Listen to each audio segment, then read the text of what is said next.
ஏன்டா ஒரு மாதிரி இருக்க?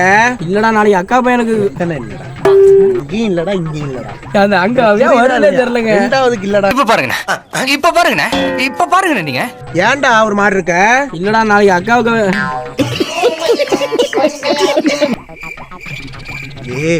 உப்பு இல்லடி சோத்துல குழம்புல. சிரிக்கிறானி வெக்கமா இல்ல? தந்தையே எனக்கு அகவை வெறும் 15 தான் ஆகிறது. பரவாயில்லை, நீ மணக்க போகும் பெண்ணுக்கோ வெறும் 8 அகவை தான் ஆகிறது. அது குழந்தை அல்லவா? அதுதான் முறை.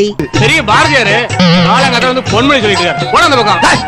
கண்ணால கதை பேச நீயும் கை கோத்து நட போட நானும் எனக்கு ஒரு மாதிரியாத்தான் இருக்கும். தாங்காத பாரம் நான் தாங்கும் போதும்